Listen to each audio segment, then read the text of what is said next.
자, 지난번에 본 내용을 잠시 이제 확인을 해보면, 자, 등기가 뭐라고 그랬어요? 등기는 기록이다. 이렇게 했죠. 자, 두 번째, 우리나라는 등기부에 적혀 있는 사람한테 부동산을 취득을 해도 재수가 없으면 쫄딱 망하는 수도 발생할 수가 있다. 이렇게 했죠. 이걸 우리가 뭐라고 표현을 해요? 공신력이 부정된다. 이렇게 했죠. 지난번에 분명히 얘기할 때, 오늘 아침에 와가지고, 지난 시간에 본 내용을 한 20, 30분이라도 한번 쭉 읽어보라고 그랬죠. 이게 중요한 거예요. 이게 중요해서. 자, 공신력은 부정된다고 했습니다.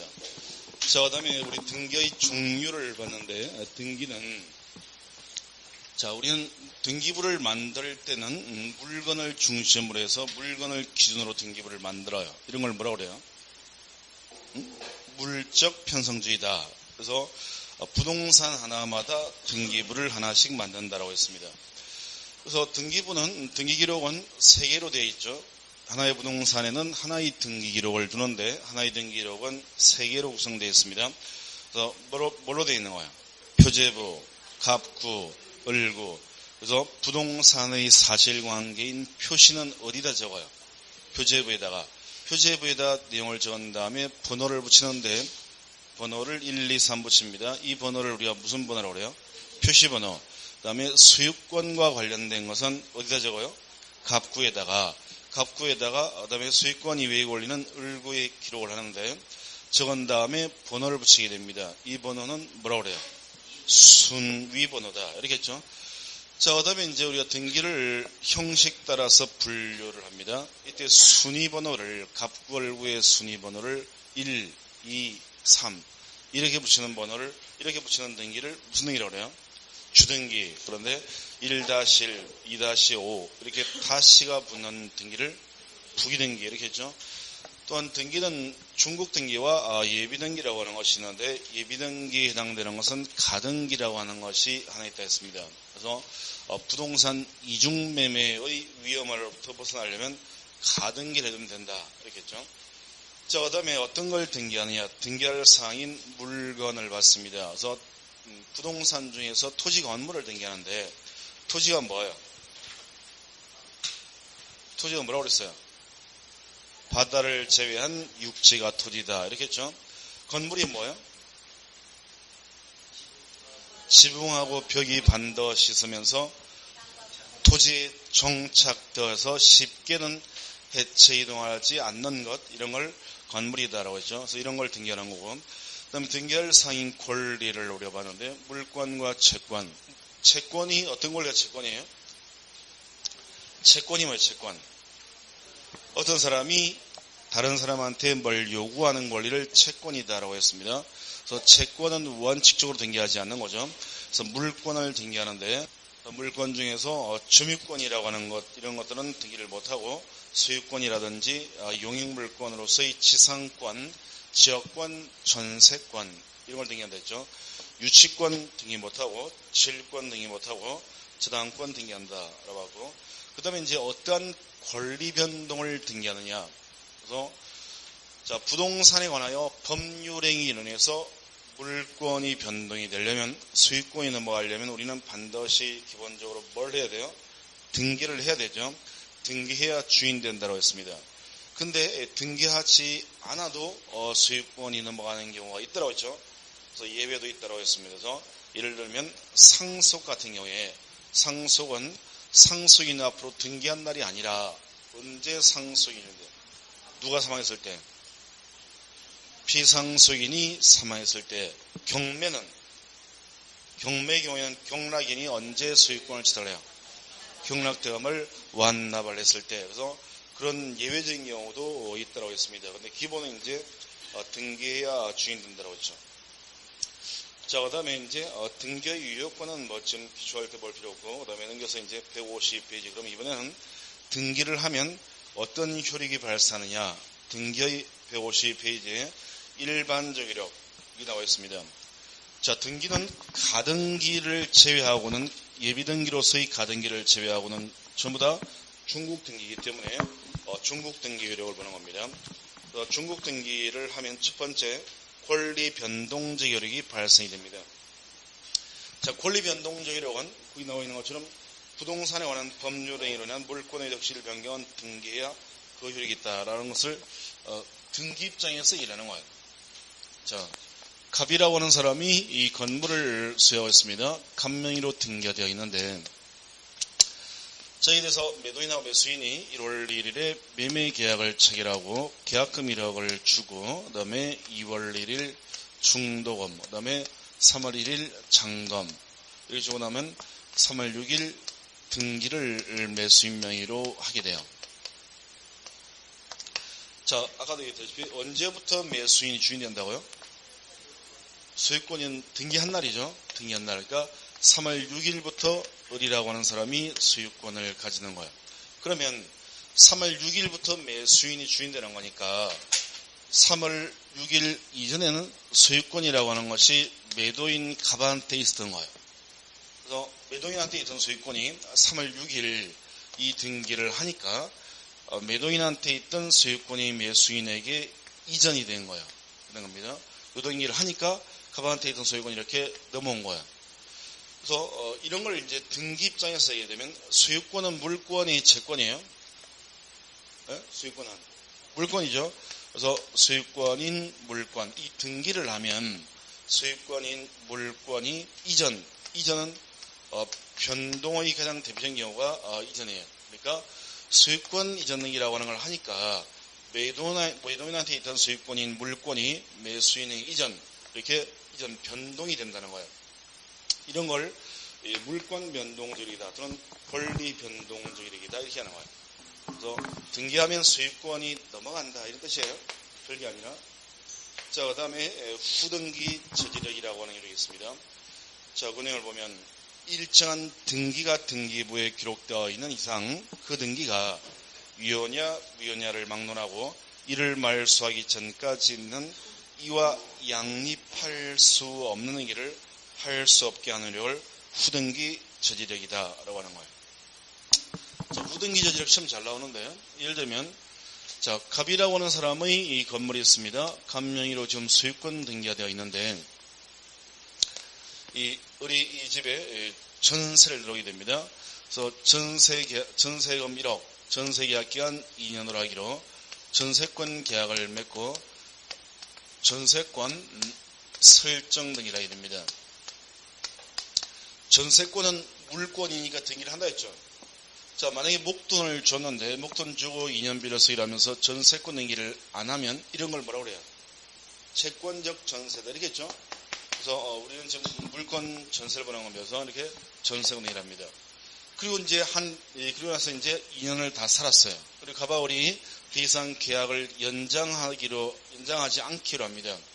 자, 그럼 이 전세권 일단 등기를 일단 먼저 해보면 을이라는 사람 명의로 이 전세권 등기가 돼요. 전세권은 갑구에 하는 거예요? 표제부에 하는 거예요? 을구에 하는 거예요? 네? 전세권이니까 권리니까 갑구 아니면 을구인데 소유권이 아니니까 을구에 들어가는 거죠. 그래서 이걸 이제 예를 들면 을명의 전세권 등기를 해봐요. 그러면 여기다가 자, 전세권 설정 전세계약 기간 2년 전세금 1억 전세권자 을 이렇게 등기가 돼요. 조건합니다 번호를 1번 이렇게 붙이는 거죠. 이렇게 전세권 등기를 하고 이제 2년 동안 을이 이 집에 살았다는 거예요.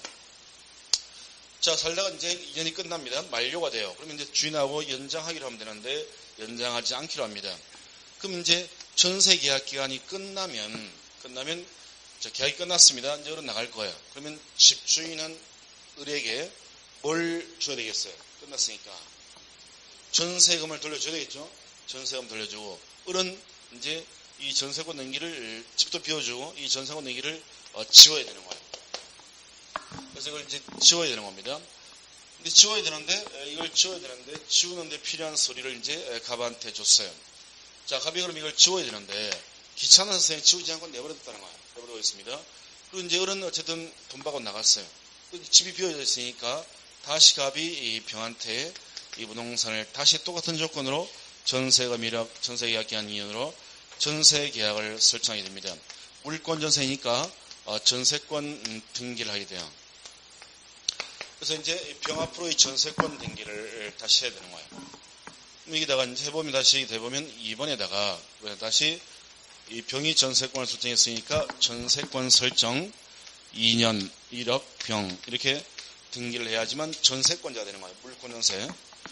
자, 그런데 이 요 위에 지금 을의 전세권은 요 등기는 이미 계약 기한도 다 끝나고 나갔으니까 이거는 이제 효력이 없는 거야. 우리 효력이 없는 걸 민법에서 뭐라고 그래요? 효력이 없는 걸 무효란 말 들어봤죠? 무효 취소라는 얘기 들었어요. 그래서 효력이 없는 무효인 등기예요. 무효. 효력이 없는 등기입니다. 무효 등기. 그래서 어차피 이런 이제 끝나고 계약 기한도 끝나고 돈 받고 나갔다는 겁니다. 그래서 그러면 이 전세권은 이제 효력이 없는 겁니다. 그래서 무효인 등기예요. 그 무효인 등기는 무효니까 이걸 지워야 되는데 이런 걸 지워야 되는데 지금 갑이 귀찮아서 내버려두고 있는 거예요. 그리고 이렇게 있는 상태에서 다시 전세를 주고 병 앞으로 이 전세권 등기를 하게 될 건데 이게 있는 이상은 설령 이게 효력이 있든 없든 상관없이 이게 있는 이상은 요거하고 똑같은 등기 요게 있는 이상은 이거 할 수가 없다라는 거예요. 이런 걸 설령 무효인 등기가 있다더라도 이 등기가 있다면 이 등기 뒤에 이 등기 후에 다른 등기가 못 오게 저지를 시키게 됩니다. 이런 걸 후등기 저지력이다라는 거예요. 그래서 무효 등기든 말든 이게 있는 이상은 다른 등기를 할 수가 없다는 겁니다. 후등기 저지력이라고 합니다. 어렵지 않죠? 당연한 얘기 이렇게 설명했지만 사실은 너무나 당연한 거예요. 너무나 당연한 거. 예를 들면 자 갑이라고 하는 사람하고 갑이라고 하는 여자가 을이라고 하는 남자하고 결혼을 했습니다. 혼인을 했다는 혼인. 그리고 혼인신고를 했습니다. 혼인신고하고 신혼여행을 갔는데 신혼여행 가가지고 대판 싸웠습니다. 그래서 안 살기로 해요. 안 살기로. 그래서 각자 집으로 와버렸다는 거예요. 그럼 이제 클라스 했으면 이걸 이혼을 해야 되는데 또 만나서 꼴보기 싫어요. 그래서 만나기 싫어가지고 이걸 안 해요. 그리고 따로 살고 있습니다. 따로 살아요. 그러다가 이 갑이라는 여자가 다시 병이라는 마음에 드는 남자를 만나가지고 다시 이제 혼인을 하려고 합니다. 그래서 혼인 신고를 하려고 해요. 그러면 이게 이혼 신고를 안 했습니다. 이 혼인은 을과의 혼인은 이것은 효력이 없는 거예요. 무효인 혼인입니다. 그러니까 이 병이랑 혼인을 할 수 있는데 그런데 일단 이 을명의로 지금 혼인 신고가 되어 있습니다. 이혼 신고 안 했기 때문에 이게 되어 있는 상태에서는 이게 설령 효력이 없다 하더라도 병이라는 남자하고 따로 혼인 신고를 할 수가 없는 거죠. 그죠? 이걸 하려면 뭘 해야 돼요? 이걸 먼저 이혼을 해야 되는 거예요. 이혼에 지워버려야 되는 겁니다. 그러니까 이게 있는 이상은 이게 안 된다는 거예요. 똑같은 거예요. 그러니까 전세권 등기가 있으면 이게 효력이 있든 없든 똑같은 걸 할 수가 없게 막아버려요. 이 등기가. 그래서 이런 걸 후등기 저지력이다. 이렇게 하는 거예요. 중국 등기를 하게 되면 후등기 저지력이 발생이 되고 세 번째는 자, 추정적 효력이라고 하는 것이 발생을 해요. 민법을 우리가 2번 했나요? 한 번 했어요? 한 번? 그래도 한 번 해도 추정이라는 말은 들어봤죠? 추정, 간주 이런 말 안 들어봤어요? 이 민법 시간에 간주라든지 추정이라든지 이런 말 들어봤어요? 안 들었어요? 아직 못 들었어요? 근데 간주 들어봤다면서요? 그러면 간주가 무슨 뜻이 간주? 에? 포함한다? 그렇게 하기로 한다? 그럴 것이다. 그럴 걸로 본다. 그럴 걸로 본다는 겁니다. 추정은 응? 그럴 것이다. 요거는 차이점이 뭐야? 차이점. 위는 효력이 있고 밑에는 효력이 없고 간주는 그럴 걸로 본다. 자, 추정도 그럴 것이다. 이게 다른 내용입니다. 다른 내용이에요. 그래서 이 둘 다 그럴 걸로 보는 거예요. 둘 다 그럴 걸로 보는 건데 간주합니다. 추정을 해요. 하는데 요게 좀 더 강하게 이렇게 본다. 강하게 보는 거예요. 좀 더 가능성이 높은 걸로 보고 요거는 이제 요거보다는 좀 약한 게 보는 거예요. 그래서 추정이라고 하는 것은 쉽게 얘기하면 우리가 흔히 쓰는 말로 하게 되면 추측하는 거와 비슷한 추측. 그럴 거다. 이 둘 뻔뻔하다. 이렇게 추정이라는 것은 추측하고 똑같은 거예요. 간주도 마찬가지고요. 이런 걸 추정이라고 하는 거예요. 나중에 민법 시간에 좀 보이라고. 그래서 우리는 지금 등교의 추정력이 나와 있는데, 일단 추정이라고 하는 말은 금방 얘기한 것처럼 추측하는 것, 이런 걸 말하는 거예요. 그래서 추정적인 효력의 예를 보면 어떤 등기가 있으면 그에 대한 실체적 권리관계가 존재하는 걸로 추정되는 효력을 등교의 추정력이라고 하게 됩니다. 자, 그러면 이런 말 들어가지고 이해가 안 되니까, 자, 추정은 좀 전에 얘기했으면 추측하고 비슷한 말이라고 했습니다. 그래서 추정은 이런 뜻이에요. A라고 하는 어떤 하나의 사실이 있으면 이걸 보고서 사람들이 누구나 다 B겠구나, B겠구나 이렇게 생각을 하는 겁니다. 이런 걸 추정이라고 하는 거예요. A를 보자마자 B겠네, 분명히 B일 거야 이렇게 생각하는 게 바로 추정이라는 뜻이에요.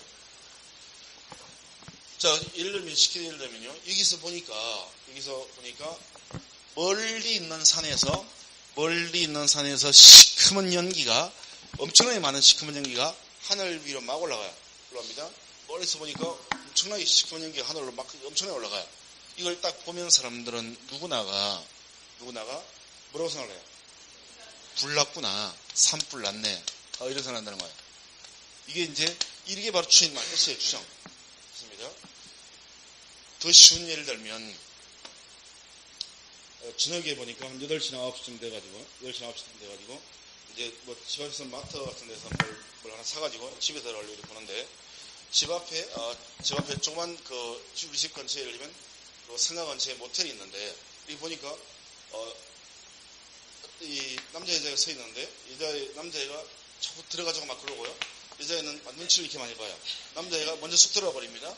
여자애가 주변을 두리번거리더니 따라 쑥 들어가요. 딱 보자마자 뭔 생각이 들어요? 불륜이구나. 이렇게 생각하는 거죠? 그게 바로 추정이란 말 뜻이에요.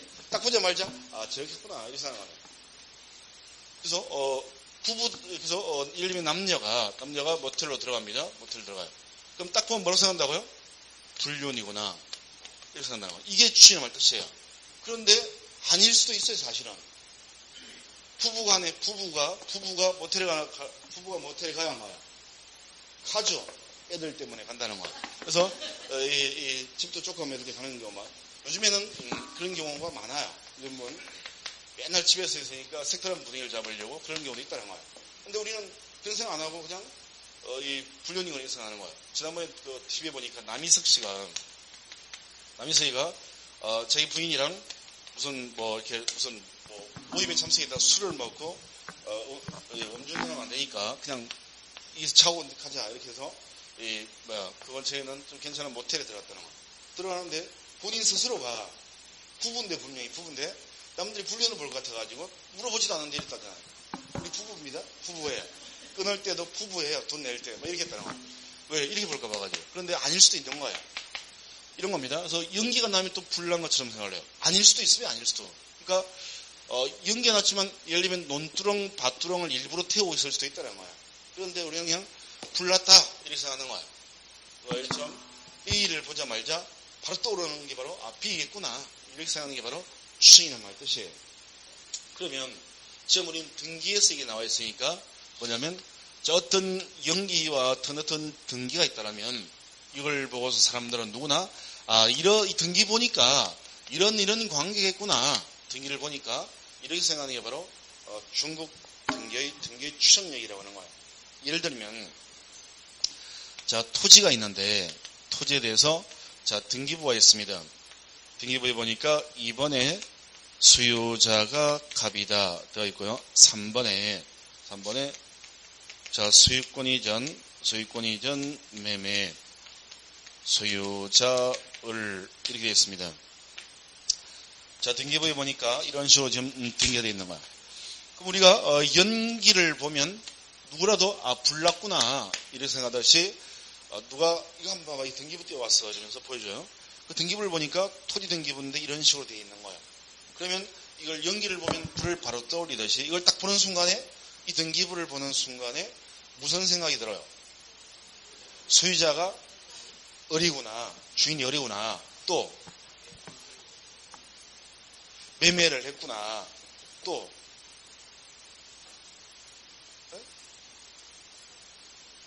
뭐라고? 갑이 을한테 팔았구나.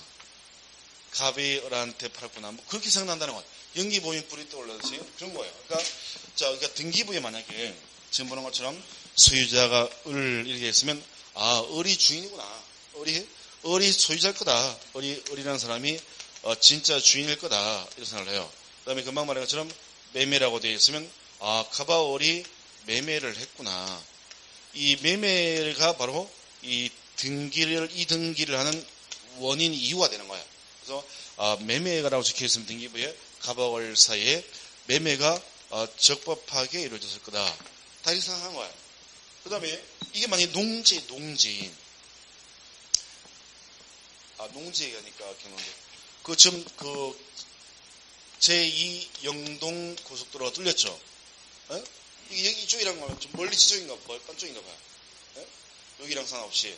그래서 그쪽에 그러면 집값이나 막 이런 게 많이 오를 것 같아요. 이미 다 올랐는지 몰라도 반영돼가지고. 그래서 요게 뚫리는 바람에 조금 오늘 제가 보니까 조금 차가 덜 막힌 것 같아요. 한 10분 정도 시간이 줄은 것 같아요. 이제 휴가철에도 맨날 꽉 막히는 게 좀 덜할 것 같더라고요. 보니까. 그래서 좀 그런 거예요. 그러면 그쪽 원래 이제 도로 뚫리는 데가 저쪽 여기보다는 원주에서 번화가가 아니라 외곽이죠. 논밭이 있고 그런 데가 그런 지역이 있고 그래서 그런 데는 이제 땅값이 오를 건데 어쨌든 그쪽 지역이 어디인지 예를 들면 이게 밭은 밭. 자, 이런 농지인데 농지는 어떻게 농지죠? 농지가 뭐냐고요? 농사짓는 땅? 농사짓는 땅인데 당연히 그걸 물어봤겠어요, 내가? 농지가 뭐냐세요? 농사짓는 땅이냐 그걸 물어본 게 아니라 농지는요, 밭을 우리가 지목을 전이라고 합니다. 그 다음에 논은 지목을 탑이라고 그래요. 그 다음에 과수원 요 세 개를 농지라고 하는 거예요. 그래서 농지는 전답, 과수원 세 개를 농지라고 합니다. 과수원도 농지로 논밭이 다 농지예요. 그래서 이 농지를 취득을 할 때는 아무나 이걸 취득하는 게 아니라 농지를 취득할 사람이 뭘 얻어야 되냐면 농지 취득 자격 증명서를 얻어야지만 농지를 취득할 수 있습니다. 그러니까 이게 만약 논인데 농지입니다. 논밭이에요. 논밭인데 을이라는 사람 앞으로 등기되어 있습니다. 그러면 이런 걸 보면 우리가 농지인데 을이 주인으로 되어 있는 걸 보니까 을이라고 하는 사람이 농지를 취득할 수 있는 자격을 가진 걸 증명하는 농지 취득 자격 증명을 받았겠구나. 그러니까 농지를 취득을 했겠지. 이렇게 생각하는 거예요. 그래서 이런 것들이 바로 누구나 다 연기를 보면 불을 떠올리듯이 등기부를 보게 되면 이렇게 떠올린다는 거예요. 자, 등기부에 소유자 을 되어 있습니다. 근데 아닐 수도 있어요, 사실은 주인은 따로 있습니다. 자기 형이나 다른 사람이 주인인데 명의만 동생 명의를 할 수도 있는 거예요.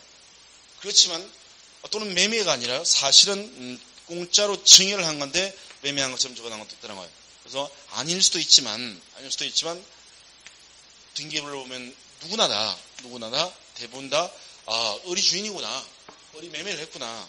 매매를 했을 거다, 적법하게. 그 다음에 농지인데 이걸 보니까 그렇다면 이 사람은 농지 취득 자격 증명을 얻었겠구나. 등기되어 있는 걸 보니까 그러니까 등기관이 등기를 해줬겠지. 이렇게 생각을 하는 거예요. 이런 것들이 바로 추정이 되는 내용들이라는 거예요. 그래서 여기 가로 2번에 보면 추정력에 미치는 범위를 보게 되면 1번 등기된 권리가 적법한 걸로 추정됩니다. 다시 말해서 이렇게 되어 있으면 누굴 주인으로 본다고요? 을이 주인이구나. 그래서 등기된 권리는 소유권이 등기명인 을에게 있는 걸로 기속되는 걸로 누구나 다 생각한다는 거예요. 누구나 다 을이 주인이라고 생각하는 거예요. 그럼 동원아 2번 등기 절차의 적법 추정. 자, 등기가 있는 경우에 적법한 절차에 의해서 이루어지는 등기라고 추정됩니다. 다시 말해서 등기의 전제 조건으로서 토지거래 허가를 받아야 되거나 또는 농지인 경우에 농지 취득 자격 증명 이런 걸 얻어야 되는 건데 농지인데 이런 등기가 있다면 농지증도 다 취득을 한 걸로 얻은 걸로 다 이렇게 누구나 본다는 거예요. 그러니까 등기관이 이거 가져왔으니까 등기해 줬겠지 이렇게 생각하는 거예요. 세 번째 등기 원인의 적법 추정. 등기 원인의 적법 추정은 최근에도 시험에 나왔는데 자, 등기부에 매매라고 되어 있으면 이 매매가 바로 이 등기라는 원인이니까 매매라고 되어 있으면 매매가 갑과 을 사이에 적법하게 이루어졌을 거다. 사기친 게 아니라 등기되는 거 보니까 누구나 다 이렇게 생각한다는 거예요. 그래서 추정력은 연기를 보면 불을 떠올리듯이 이런 등기를 보면 대부분 다 누구나 다 이렇게 생각하는 거예요. 이런 내용들을 다 이렇게 다 생각한다는 겁니다. 이런 게 이제 추정력이 되는 거예요. 따라서 누구나 다 이렇게 생각을 하기 때문에 누구나 다 이렇게 생각하기 때문에요. 그렇기 때문에 누구나 이런 생각을 하니까 넘겨서 동그라미 2번에 보면 자, 등기에는 추정력이 있기 때문에 등기의 내용을 신뢰를 하면 그러니까 누구나 다 이렇게 생각하기 때문에요. 첫 번째, 등기를 믿으면 자, 등기부에 이렇게 적혀 있는 걸 보고 의리주의구나 이렇게 믿었다면 이 사람에게는 누구나 판사도 이렇게 믿습니다. 이렇게 믿는 거기 때문에 이렇게 믿은 사람에게는 잘못이 없는 걸로 돼요. 과실이 지난주에 얘기했죠. 과실이 뭐라고요? 부주의하는 거 있잖아요. 잘못하는 거. 그러니까 등기를 믿으면 이 사람은 잘못이 없다 이렇게 생각하는 거예요. 판사도 이렇게 믿는 거니까 이렇게. 그 다음에 자, 두 번째는 부동산 거래의 기본이 등기부를 떼어보는 거예요. 등기부 같은 거 한번 떼어봤죠, 다들. 등기부 등본 같은 경우. 떼어봤어요? 자, 부동산 거래의 기본이 등기부를 떼어보는 겁니다.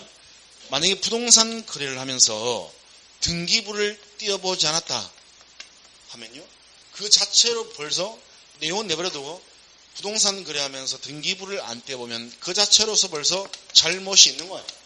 있는 겁니다. 법률이 보호를 안 해줘요. 그래서 이런 누구나 다 이렇게 생각하는 거기 때문에 이런 효과가 나와요. 그래서 우리가 지난주에 이게 이제 어디 지금 자, 지난주에 우리가 뭐라고 했냐면 이런 예를 든 적이 있어요. 자, 갑의 토지가 있는데 갑의 토지에 대해서 의리 서류를 유지해가지고 10억짜리 부동산 유지해서 저희 앞으로 등기한 다음에 이걸 의리 병한테 예를 들면 금매로 해서 5억에 팔아요. 팔아서 팝니다. 그리고 병 앞으로 등기가 넘어가요. 병은 의리라고 하는 사람이 위조범이라는 사실을 꿈에도 몰랐다고 했습니다. 이런 사람을 뭐라고 그런다고요? 선의의 병이다 이렇게 했죠. 그래서 팔아먹고 을은 이제 5억을 챙겨가지고 해외로 도망가 버립니다. 문제는 이제 이 두 사람 사이에서 터진다 이렇게 했잖아요. 우리 공신력 얘기할 때 이럴 때 이제 질문하기를 첫 번째 질문이 뭐냐면 그러면 병은 뭘 믿고 사야 등기부를 믿고 사도 망한다고 그러니까 뭘 믿고 사야 되는 거예요? 뭘 봐야 병이 망하지 않습니까? 볼 게 있다 없다? 없다라는 거야. 등기부를 대체할 수 있는 건 없습니다. 두 번째, 이럴 때요. 만약에 내가 공인중개사로서 이걸 중개를 했을 때 이 중개사가 책임져야 돼요? 지금 안 된다 했죠? 지금 안 됐습니다.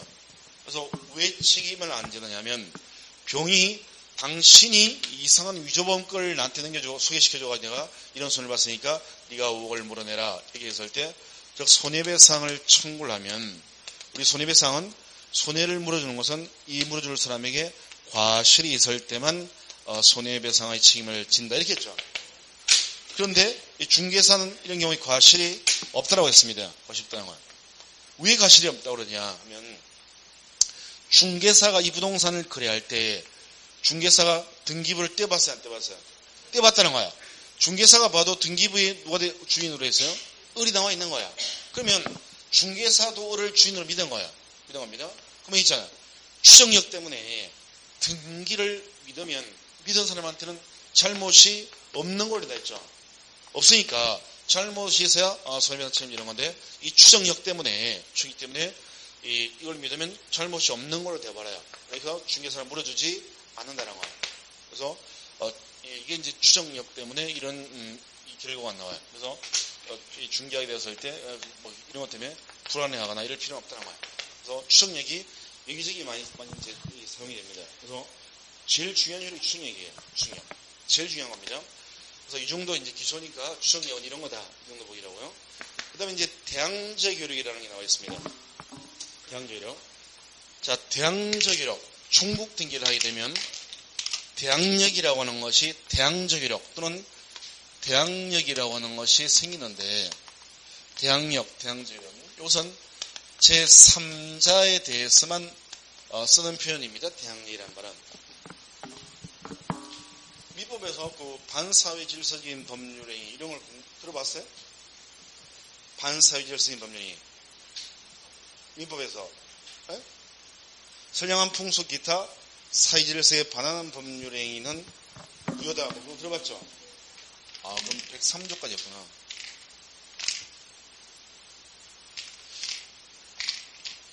자, 뭐 비진의 의사표시라든지 이런 말 들어봤어요? 아직 안 들어봤어요? 아직은 안 들어봤고. 자, 알겠습니다. 그럼 대항력은 뭐냐면, 대항력은 제3자는 말 들어봤죠? 제3자가 누가 제3자예요? 에? 뭐라고요? 두 사람이 아닌 다른 사람. 계약 당사자 이외의 모든 사람을 제3자다. 이렇게 됐죠? 이런 얘기 들었죠?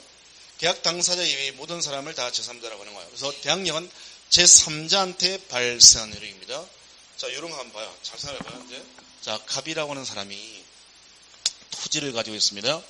자, 토지를 소유하고 있어요. 자, 이 땅을 빌려서 을이랑 임대차 계약을 맺습니다. 그래서 2년 동안 빌려쓰기랍니다. 그래서 임대차니까 월세 50만 원 주고 2년 동안 빌려쓰기로 임대차 계약을 체결을 해요. 자, 임대차 계약을 체결했을 때 이 사람을 우리가 뭐라고 불러요? 이 사람을 임대인, 이 사람을 임차인 이렇게 하고, 임차인이 50만 원, 30만 원 월세를 주어서 이 땅을 사용할 수 있는 권리를 임차권이다 이렇게 하는 거예요. 임차권은 그러니까 임대인이 갖는 권리를 말하는 게 아니라 임차인이 갖는 권리를 임차권이라는 거예요. 그래서 이제 자, 이런 계약을 2년 동안 쓰기로 하는 이런 계약을 체결하고 이제 을이 땅을 빌려 쓰고 있습니다. 쏘이는데 갑이 한 6개월쯤 지난 다음에 6월 1일에 갑이 을한테 와서 얘기합니다. 을, 미안한데 있잖냐.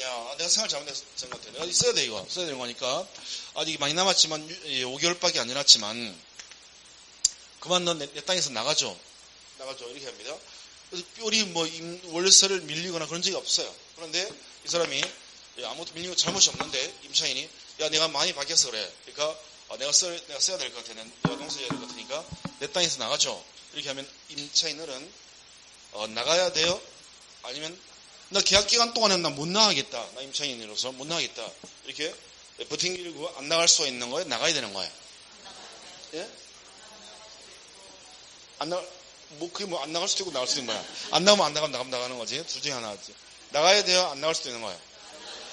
예? 안 나갈 수 있죠? 안 나갈 수 있습니다. 주인이 나가라는데 왜 안 나가요? 계약을 했으니까. 그렇습니다. 바로 이 계약의 효력 때문에, 계약은 양당사자를 구속하기 때문에 임대인도 계약이 구속당합니다. 그래서 나 못 나가. 나 이제 있다 나갈 거야. 이렇게 안 나오고 버팅길 수가 있다는 거예요.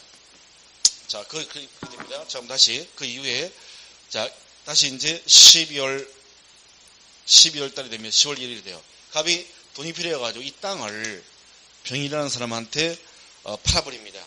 매매를 해요. 자, 그리고 이제 돈 주고 갑으로부터 병 앞으로 소유권 이전는 게 이루어집니다. 자, 세주인 병입니다. 병이 을한테 와서 얘기합니다. 아저씨, 이제 내가 땅 주인입니다. 내가 이 땅 산 이유는 내가 쓰려고 하는 거니까 이제 나가주세요. 이제 내 땅입니다. 내가 쓸 거야. 이렇게 합니다. 그러면 을은 이 병한테 나 1년 남았으니까 1년은 더 써야 되겠다. 나 못 나가. 이렇게 안 나가도 되는 거예요? 아니면 주인이 나가랬으니까, 새 주인이 나가랬으니까 무조건 나가야 되는 거예요? 예? 안 나갈 수 있어요? 자, 무조건 나가야 됩니다. 을은 무조건 쫓겨나는 겁니다. 무조건. 주인이 나가라잖아요. 주인 나가라는데 왜 안 나가야지. 그래서 이런 경우 을은 무조건 쫓겨나는 겁니다. 나가야 돼요. 안 나갈 수가 없습니다. 무조건 나가는 거예요. 왜 그러냐면, 자, 을은 지금 무슨 권리를 갖고 있냐면 임차인으로서 임차권이라고 하는 걸 갖고 있는데 이게 바로 채권입니다. 그 다음에 병은 소유권이라고 하는 걸 가지고 있는 거예요. 소유권은 물권입니다. 물권과 채권은 어떤 게 힘이 세냐? 물권이 세요. 그래서 부딪히면 채권은 깨져버립니다. 그래서 병이 나가라고 하면 을은 무조건 나가야 됩니다. 땅 없는 서러움을 겪으면서 더러워서 못 살겠다. 내가 돈 벌면 땅 사야 싶어서 이제 그런 하면서 쫓겨나는 거예요. 무조건 나가야 됩니다. 근데 왜 우리 안 나간다고 생각을 했어요? 뭐 손해배상 청구 이미 갑은 팔고 나왔고요. 갑하고는 돈 관계에서 50만 원 뭐 다 바꿨으니까 뭐 특별히 손해배상 청구할 건 없습니다. 주인이 이미 병으로 바뀌었어요. 무조건 나가야 됩니다. 왜 안 나가야 된다고 생각을 했어요? 왜? 네? 뭐라고 갑하고 옮겨서 갑은 어차피 자기가 주인일 때 쓸 수 있게 해줬잖아요.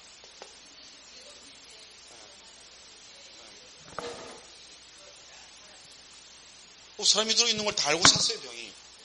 알고 샀습니다. 임차인이 있는 걸 알고 산 거야, 다. 갑이 얘기했습니다. 임차인이 있다, 대미 땅. 얘기하고 판 거야. 자, 어쨌든, 어른 무조건 나가야 되는 거예요. 어른, 예? 그럼 지금 우리 법률을, 1년 동안 강의를 하지만, 가짜는 없습니다. 전부 다 진짜입니다. 가짜는 없어요. 이게 상식이에요. 자, 그러면, 이제 우리가 알고 있는 것하고, 이제, 우리가 지금 여기 와 있는 것은 평소에 알고 있는, 대충 아는 이런 거 가지고는 법률은 써먹을 수가 없어요. 대충, 이게 주변 들은 얘기라든지, 이런 걸로는, 이런 걸로 써먹을 수가 없는 거예요. 그런 지식은 뭐든지 정확하게 알아야, 그걸 누구한테 얘기할 수 있고 써먹을 수 있는 거예요. 그래서 이제 그런 경우가 많아요. 자기들끼리 막 싸워요. 들어보면 막 얘기하는데 서로 틀린 얘기를 가지고 서로 막 얘기를 하는 거예요. 우리 이제 공부하다 보면 우리도 그렇게 될 거예요.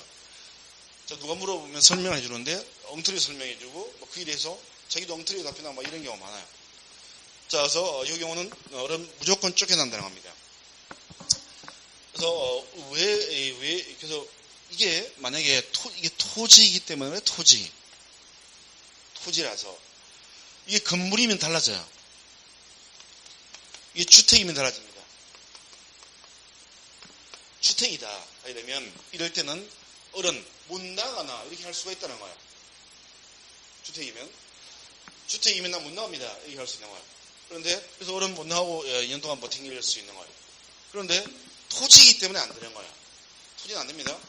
그래서 원래는 토지하고 건물 구분 없이 어른 쫓겨나야 되는 건데 우리가 특별법으로서 주택임대차 보호법이라는 게 있습니다. 그래서 줄여서 이제 주임법이라고 하는데 주택임대차 보호법이라고 하는 특별법을 만들어 가지고 이 임차인의 주거를 보호해주기 위해서 어떻게 하냐면 이 사람이 이 건물 같으면 여기에 들어와서 이 건물 들어와서 이 건물을 인도받고 건물을 넘겨받고 그다음에 주민등록의 전입신고를 하게 되면 집을 넘겨받고 주택을 인도받고 주민등록의 전입신고를 했습니다. 이 임차인이 주택임차인이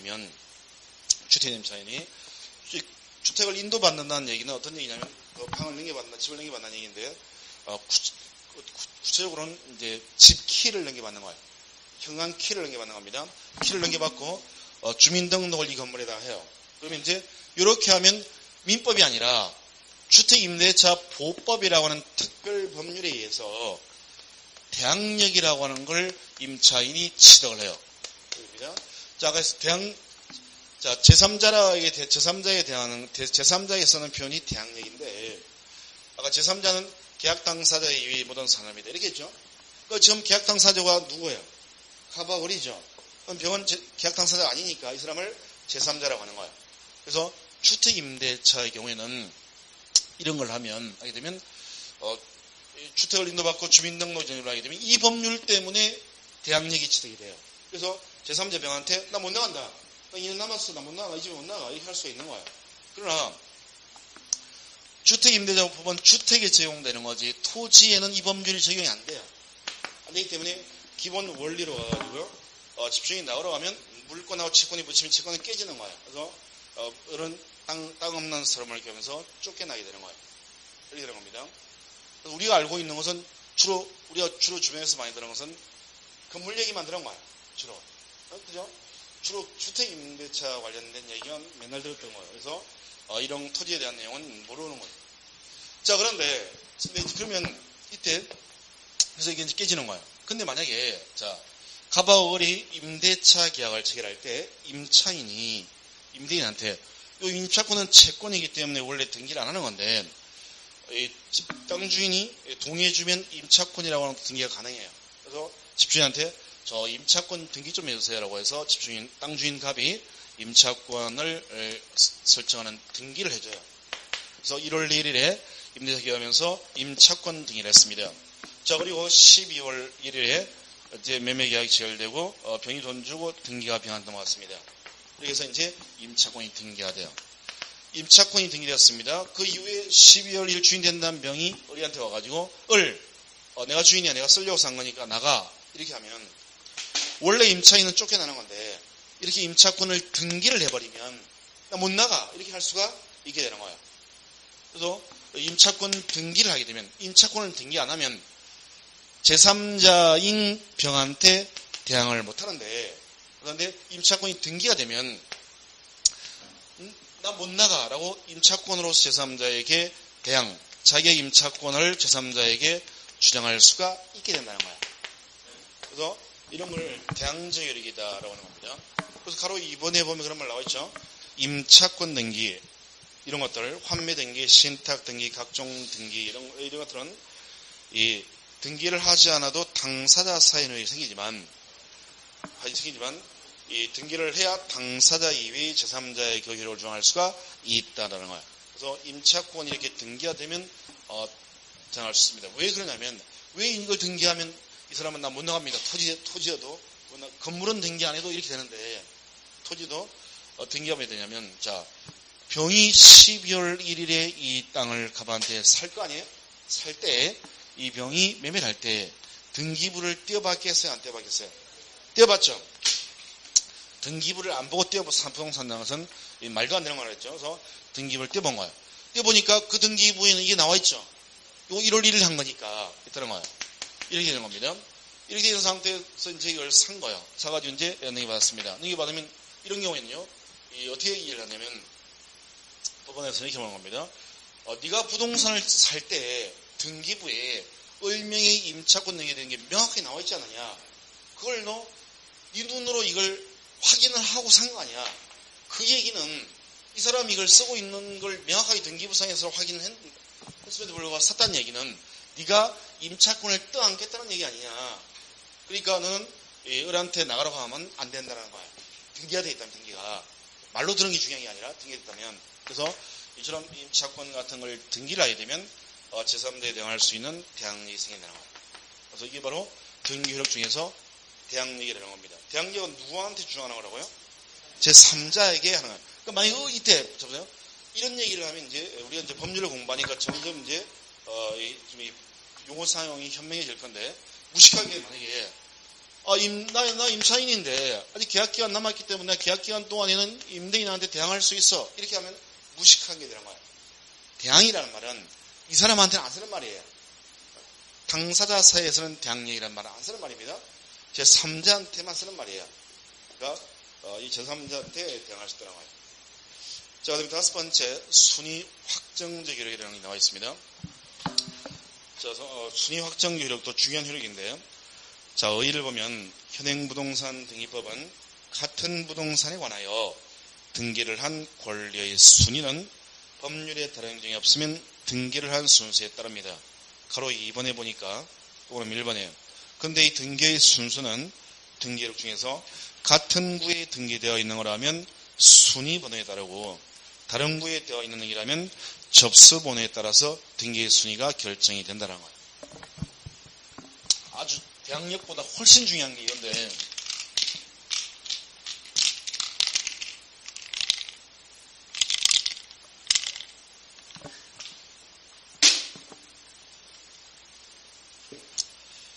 자, 같은 부동산에 대해서 등기되어 있는 권리의 우선순위는 뭘로 따지느냐? 등기의 순서로 따지는데, 이 등기의 순서는 같은 구에 되어 있는 건 뭘로 따진다고요? 순위번호로 따지고 다른 구에 되어 있는 것은 접수번호 가지고 권리의 우선순위를 따진다. 권리 순위를 잘 따질 줄 알아야 되는 거예요. 그래서 공인중개사가 되어가지고 등기부상의 권리 순위를 잘 따져야 됩니다. 이런 걸 잘해야 되는 거예요. 그래서 이런 걸 못하게 되면 이제 중개를 할 때도 불안해지는 거예요. 자, 예를 들어 보겠습니다. 자, 건물이 있는데, 어떤 건물이 있는데, 자, 건물등기부의 이 건물에 대해서 표제부도 있고, 그 다음에 갑구도 있고, 그 다음에 을구도 있다는 거예요. 자, 갑구를 보니까, 갑구 2번에, 자, 소유권 이전, 매매, 접수번호 100호 되어 있고요. 소유자, 갑 되어 있습니다.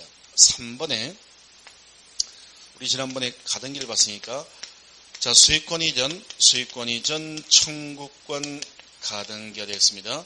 접수번호 200호, 그 다음에 가등기 권리자 이렇게 이제 가등기가 되겠습니다. 그리고 이제 을구를 보니까, 을구 1번에, 이게 이 건물에 전세를 들어와 있습니다. 전세권이 설정되어 있어요. 그래서 접수번호 150호, 전세 예약기간 2년, 전세금 1억, 전세권자 A가 들어와 있고, 2번에 보니까 이 건물이 지금 저당이 잡혀 있습니다. 그래서 저당권 설정, 접수번호 250%에서 1억을 빌려주고, 근데 저당자분, 저당권자가 B은행, 국민은행, 예를 들면 이렇게 지금 돼 있어요. 등기부를 보니까 이렇게 돼요. 자, 지금 이제 이 등기부를 보니까 이 건물 주인이 누구예요? 네? 건물 주인이 갑이죠? 갑이라는 거예요. 지금 이 건물에는 누가 살고 있어요? A가 살고 있는 겁니다. A가. 그리고 이제 갑이 이 B은행에서 돈을 1억을 빌린 걸로 이렇게 다 나와 있습니다. 그래서 성ገብ인 거예요. 자, 이렇게 지금 등기되어 있습니다. 이 상태에서 집주인 갑이 B은행에다가 이자랑 원금이나 이런 걸 갚아야 되는데 돈을 안 갚아요. 갚습니다. 그 B은행이 몇 번 독촉했는데도 안 갚아요. 그러니까 B은행이 이 건물을 경매를 시행해버립니다. B은행이 경매를 시행해가지고 이게 경매가 진행되어가지고요.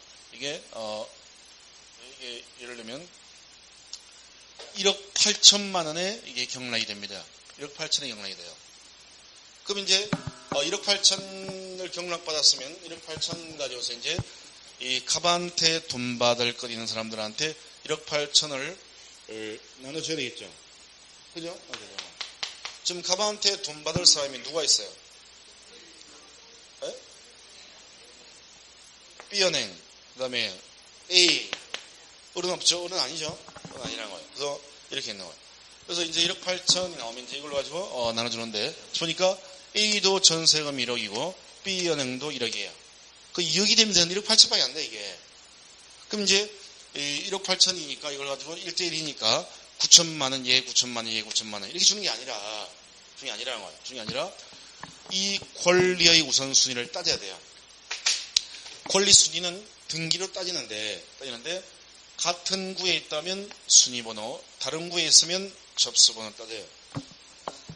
그럼 이제 A의 전세권은 을구에 있습니다. B은행의 저당권도 을구에 있죠. 같은 구에 있는 겁니다. 그럼 이렇게 같은 구에 있을 때는 순위번호가 따지는 거예요. 그럼 A은행의 순위번호가 1번, B은행의 순위번호가 2번이죠. 따라서 이 A의 전세권이 B의 저당권보다 앞서는 거예요. 따라서 1억 8천 중에서 1억을 먼저 A가 가져가고 남는 돈 8천만 원을 B은행이 가져가는 거예요. 그래서 이 같은 구에 있을 때는 이렇게 순위번호 가지고 우선순위를 따지는 거예요. 그 다음에 같은 구에 이걸 따진다는 겁니다. 이걸로. 그러면 자, 다른 구에 있으면 어떻게 되느냐 를 보는 거예요. 자, 이번엔 가등기를 가지고 있는 을하고 B은행을 비교를 해봐요. 보면 좀 순위번호는 B은행의 저당권의 순위번호가 2번, 을의 가등기의 순위번호가 3번이에요. 그런데 이게 같은 구가 아니라 가등기는 갑구에, 요거는 을구에 있죠. 구가 달라요. 이럴 때는 이걸로 따지는 게 아니라, 요걸 따지게 되면 순위번호 따지면 이렇게 되겠지. 이게 먼저 앞서지만, 이게 아니라 접수번호라고 하는 걸 따져요. 그래서 가등기는 보니까 지금 접수번호가 200호로 나와 있고, 그 다음에 저당권은 250으로 나와요. 그러니까 이제는 누가 어떤 게 앞선다고요? 누구 권리가 앞선다? 을의 가등기가 앞선다는 거야. 이 효력이 앞서요. 따라서 나중에 B은행이 경매를 시작합니다. 경매를 시작해가지고 이제 예를 들면 3번에 경락인이 경락받아가지고요. 예를 들면 뭐 C가 경락받아서 경락인 앞으로 등기하대요. 이렇든 말든 가등권자는 이런 거 신경 안 써요. 민애들이 경매를 해먹든 말든 신경 안 써요. 내버려둬요. 여기다가 가등권자가 뭔 짓을 하든 말든 신경 안 씁니다. 가등권자는. 여기다가 이제 장금주 가등기에 대한 본등기를 해버려요. 그럼 본등기를 하게 되면 자 소유권 이전 소유자을 이렇게 바뀌어요. 그러면 이 본등기 순위는 가등기 순위로 올라간다 했죠. 올라가기 때문에 이 가등기와 본등기가 되는 사이 중간쯤에 들어와 있는 이 B은행의 저당권이나 경락인 C의 등기는 전부 다 말소당합니다. 경락을 받았든 말았든 다 망하는 거예요. 망합니다. 그래서 을이 확실한 소유권을 지정할 수 있게 되는 거예요. 왜? 우선순위가 이 저당권보다 이게 앞서는 거니까 이 저당권자의 경매를 통해서는 C도 권리 취득을 못해요. 경락인도 날아갑니다. 경락인도. 그러니까 이게 바로 그 이유가 바로 가등기가 저당권보다 앞서기 때문에요. 접수번호로서 빠르니까 이 B은행이 오히려 망가지게 가등기가 되어 있으면. 그래서 가등기가 이게 무서운 게 이런 거예요. 그러니까 설령 이 경락을 통해서 하든 말았든 망하는 겁니다. 그래서 이처럼 같은 구에 있으면 뭘로 따진다고요? 순위번호. 다른 구에 있으면 접수번호 가지고 우선순위를 따진다는 거예요. 자, 이렇게 해서 등기의 효력을 우리가 봤습니다. 자, 등기 효력 중요한 내용이고요. 그 다음에 이제 쉬었다가 등기 기관과 그 설계를 보도록 하겠습니다.